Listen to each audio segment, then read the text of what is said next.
11 के लिए इनऑर्गेनिक में एक न्यू टॉपिक आपका शुरू हो रहा और इस टॉपिक का नाम है एस ब्लॉक एलिमेंट्स।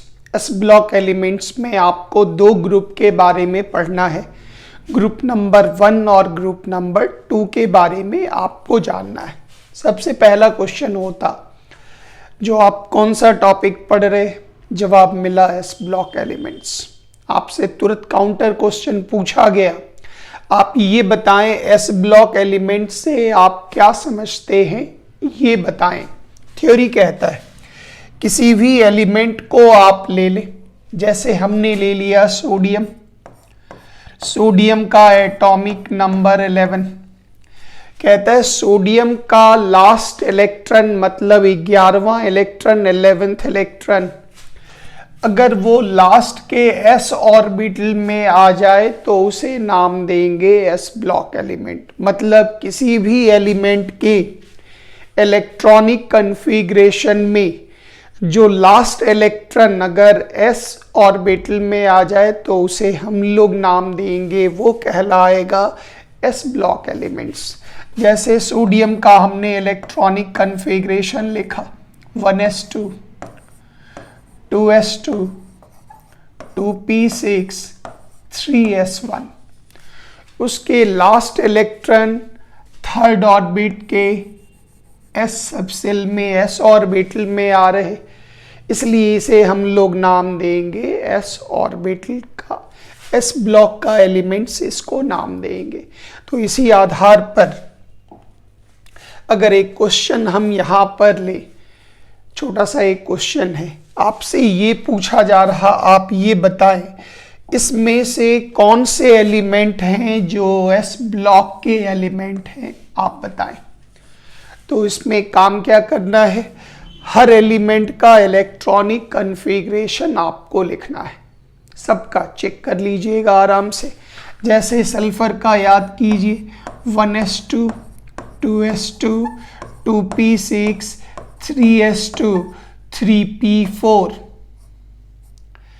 3p4। तो अगर आप चेक करें तो इसके लास्ट इलेक्ट्रॉन किस में आ रहे, p में आ रहे, तो ये कौन सा ब्लॉक कहलाएगा, p ब्लॉक।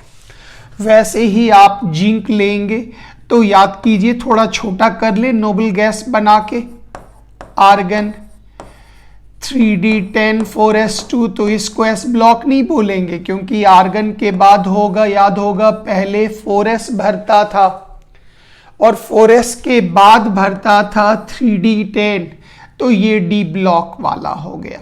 मैग्नीशियम लेंगे तो याद कीजिए नियॉन 3s2 अंतिम वाला s में भरा, इसलिए ये क्या कहलाएगा, s ब्लॉक।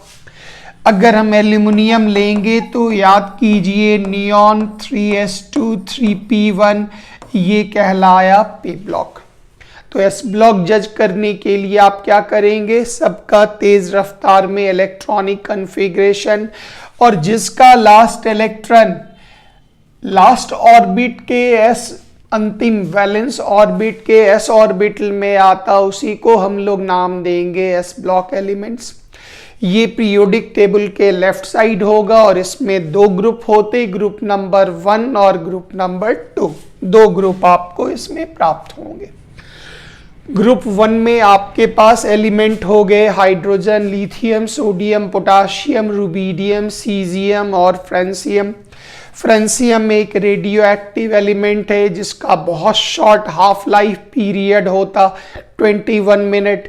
मतलब 21 मिनट में अगर आप 1 ग्राम अगर लेते हैं, 1 मोल अगर आप लेते हैं फ्रांसियम, तो वो हाफ मोल में कन्वर्ट हो जाएगा। मतलब इसकी उम्र बहुत छोटी होती है, ये समझ लें आप। यहाँ से एक क्वेश्चन आया, कौन सा एलिमेंट ग्रुप नंबर 1 का है, तो इन नामों को आप याद रखेंगे। इस पूरे में आपको सोडियम दिख रहा, तो ग्रुप नंबर 1 के एलिमेंट को आप आराम से, क्योंकि आप ऑब्जेक्टिव क्वेश्चंस को लेते हुए बढ़ते जा रहे पूरे वीडियो में साथ साथ, इसलिए आप ऑब्जेक्टिव भी क्या क्या पूछेंगे वो भी आप तैयार करते हुए आगे बढ़ेंगे। नेक्स्ट आइए, ये ग्रुप नंबर 2 के एलिमेंट आपके पास हुए, इनको भी हम लोग नाम देंगे एस ब्लॉक और इनके सवाल हो गए। अब बताइए इनमें से कौन से एलिमेंट ग्रुप नंबर 2 के एलिमेंट हैं।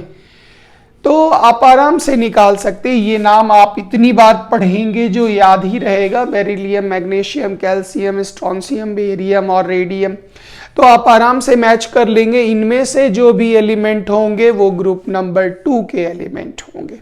नेक्स्ट आइए, अब इसमें बहुत इंपॉर्टेंट है, ग्रुप नंबर 1 में hydrogen is a non metal और वो गैसीय अवस्था में रहता है। इसके अलावा ये जितने भी एलिमेंट हैं, इन एलिमेंट को अगर अब वाटर के साथ रिएक्शन कराते हैं, बड़ी तीव्र, बहुत तेज, फास्ट रिएक्शन होता है।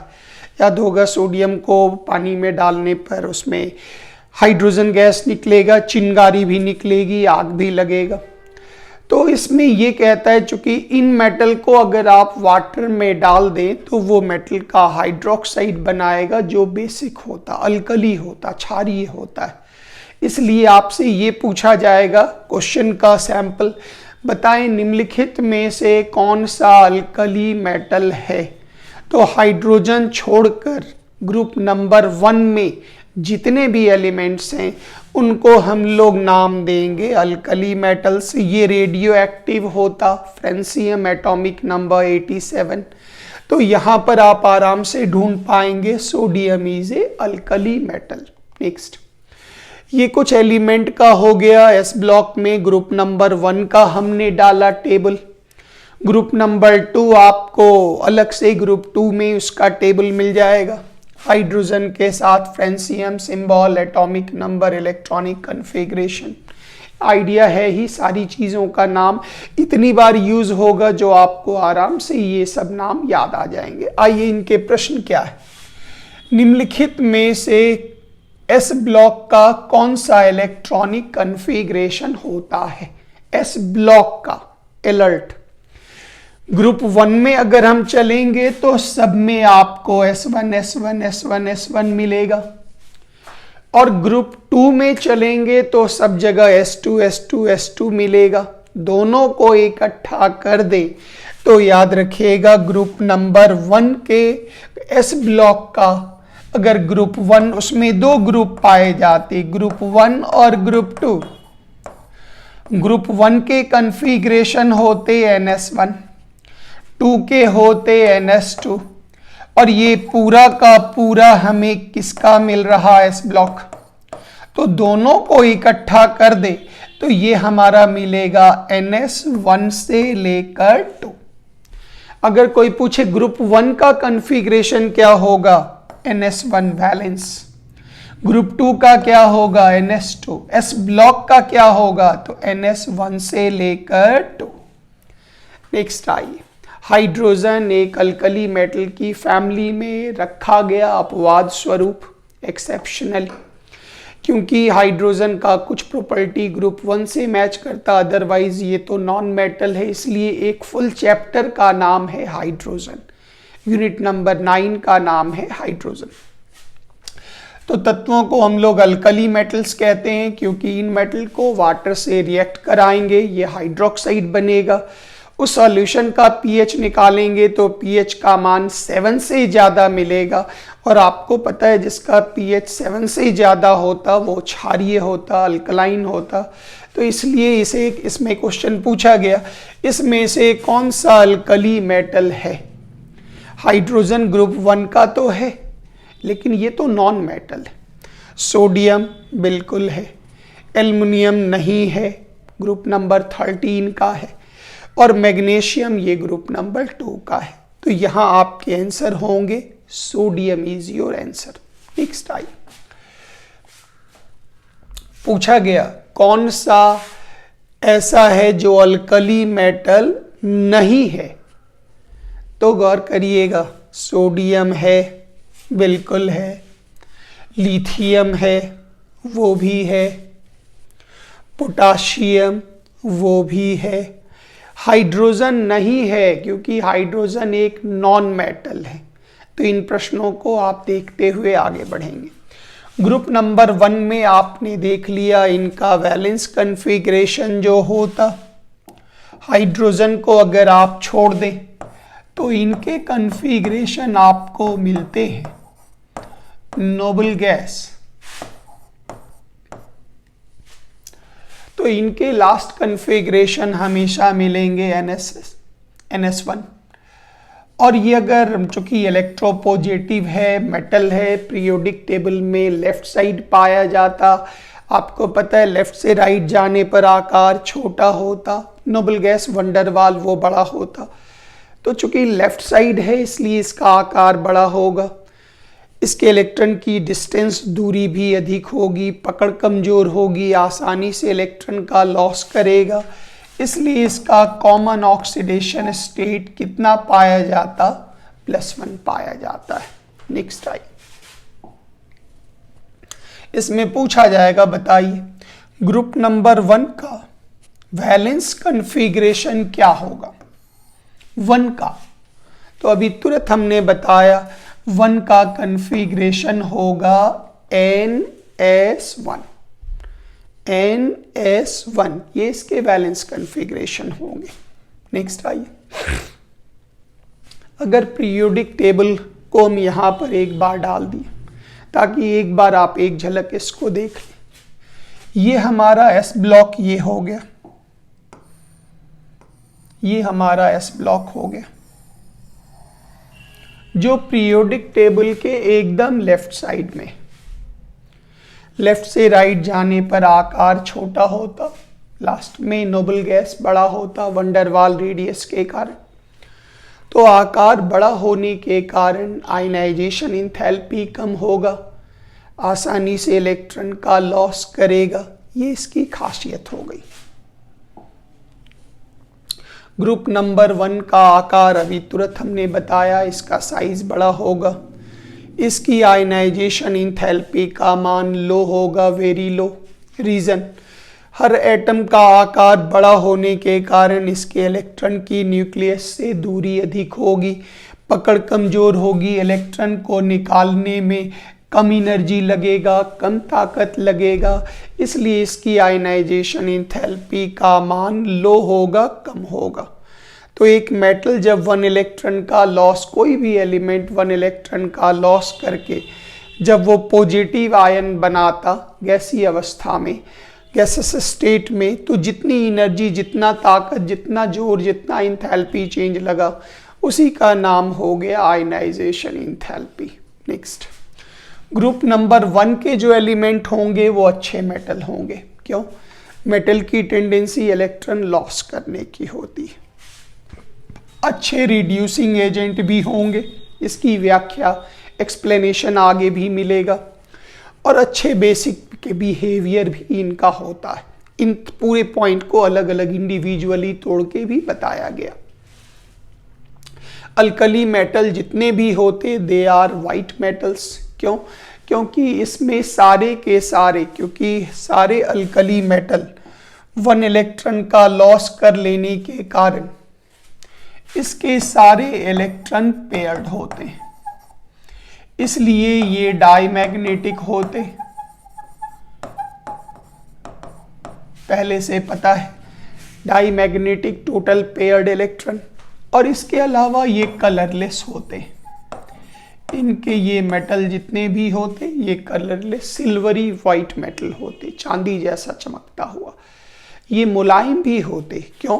क्योंकि मेटल और मेटल के बीच में बनने वाला bond metallic bond, and metallic bond is inversely proportional to size. तो लेफ्ट होने के कारण इसका साइज तो बड़ा हो गया, साइज बड़ा हो गया तो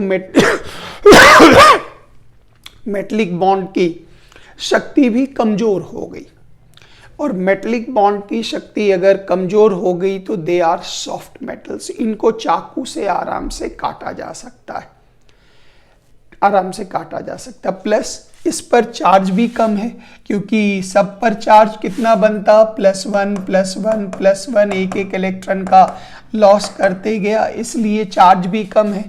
तो metallic bond is directly proportional to charge. कम चार्ज होने के कारण, बड़ा साइज होने के कारण इसके मेटलिक बॉन्ड की शक्ति कमजोर होती। और उसमें सबसे हार्ड कौन होता? लिथियम, क्योंकि ऊपर से नीचे आने पर आकार बड़ा होता, तो सबसे छोटा होने के कारण ये मजबूत होता लिथियम। Next slide. एक याद होगा, पीरियोडिक टेबल में सब लोग पढ़े होंगे एनोमोलस बिहेवियर, हिंदी में नाम हो गया विजातीय गुण।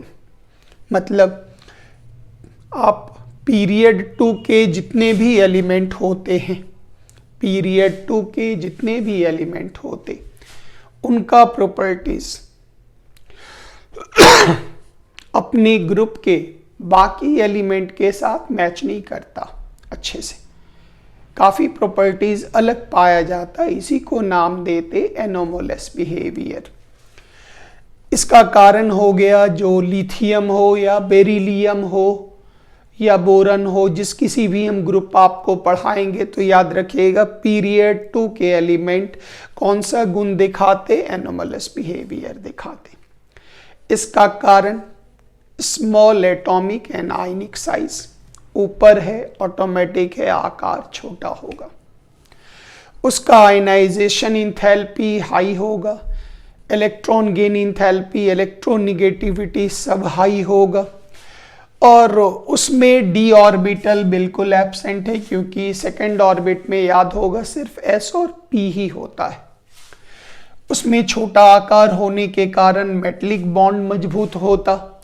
उसकी हाइड्रेशन इंथैल्पी हाई होती, एक सेपरेट पार्ट है हाइड्रेशन इंथैल्पी इसी टॉपिक में। इंडिपेंडेंटली आपको हाइड्रेशन क्या है, हाइड्रेशन इंथैल्पी किसको कहते, कौन कौन से कारक हैं, ये सारा चीज़ इंडिपेंडेंटली बताना है। तो एक सिंपल पहले आप समझ लें, जैसे आपने लिथियम को लिया छोटा साइज, तो जैसे इसको सॉल्वेंट मीडियम वाटर मीडियम में डालेंगे तो इसके चारों ओर वाटर का निगेटिव किनारा जुड़ जाता, जिसको हाइड्रेशन कहते हैं। विस्तार से इसके बारे में आप आगे सीखेंगे, काफ़ी डिटेल जानना है इसी टॉपिक में। डायगोनल रिलेशनशिप ये तो सब लोग जानते हैं, एक बार और हम इसके बारे में याद दिला दें। अभी तक टॉपिक ये था जो एक ग्रुप में जितने भी एलिमेंट्स होते हैं उनके गुणों में समानता पाई जाती है, जितने भी एलिमेंट होते हैं। पहली बार पीरियड 2 और पीरियड 3 के डायगोनल एलिमेंट्स के गुणों में भी समानता पाई गई। मतलब पीरियड 2 में याद होगा सब लोगों को lithium, beryllium, boron, carbon dash dash dash. Period 3 में आ जाइए, सोडियम, मैग्नीशियम, एल्यूमिनियम, सिलिकॉन। तो अगर आप गौर करें तो लिथियम का गुण ग्रुप नंबर 1 के अन्य एलिमेंट के साथ मैच करता, कुछ न्यू गुण भी मिलता, याद होगा वो एनोमोलस बिहेवियर अभी तुरंत बताया गया। इसके साथ साथ लिथियम की कुछ सिमिलरिटी मैग्नीशियम के साथ पाई गई। तो लिथियम यहां पर हो गया, सोडियम यहां पर हो गया, मैग्नीशियम यहां पर हो गया। अगर इसको हम मिला दें तो ये एक ट्रायंगल बन गया। ये पोजीशन डायगोनल कहलाया, हिंदी में विकर्ण कहते, इसलिए इस रिलेशनशिप्स को नाम देते डायगोनल रिलेशनशिप। तो लिथियम और मैग्नीशियम के प्रॉपर्टीज में सिमिलरिटी पाई गई, बेरिलियम और एल्यूमिनियम में, बोरन और सिलिकॉन में। ये जो डायगोनल एलिमेंट के गुणों में समानता पाई जाती, सिमिलरिटी पाई जाती, इसी को नाम देते डायगोनल रिलेशनशिप। टर्म याद रखिएगा, ये क्यों होता, ध्यान से। सबसे फर्स्ट हमें पता है ऊपर से नीचे आने पर साइज इंक्रीज होता। इसकी व्याख्या कर लें जरा। जैसे लिथियम से नीचे अगर आते हैं सोडियम तो साइज इंक्रीज हो गया, और सोडियम से मैग्नीशियम की तरफ गए तो साइज डिक्रीज हो गया। इन दोनों के साइज में सिमिलरिटी मिली। Ionisation enthalpy decreases, ionisation enthalpy increases, एक बार कमी फिर वृद्धि। तो अगर गौर करिएगा तो जितना कम होता तकरीबन उतना बढ़ जाता, या जितना बढ़ जाता तकरीबन उतना घट जाता, तो दोनों के वैल्यू में सिमिलरिटी पाई जाती। तो कहता है कोई भी प्रॉपर्टी आप लीजिए, आयनाइजेशन इंथैल्पी लीजिए, इलेक्ट्रोनिगेटिविटी डिक्रीजेज इंक्रीजेज, मामला क्लोज। तो ये कहा गया सिमिलरिटी आकार में समानता पाई जाती। पीरियोडिक प्रॉपर्टीज में भी थोड़ी सिमिलरिटी मिलती है। साथ साथ चार्ज बटा रेडियस का जो रेशियो होता, चार्ज +1 +1 +2, चार्ज बटा रेडियस का जो रेशियो होता वो भी तकरीबन बराबर होता है। इसी कारण से डायगोनल रिलेशनशिप पाया जाता है। नेक्स्ट।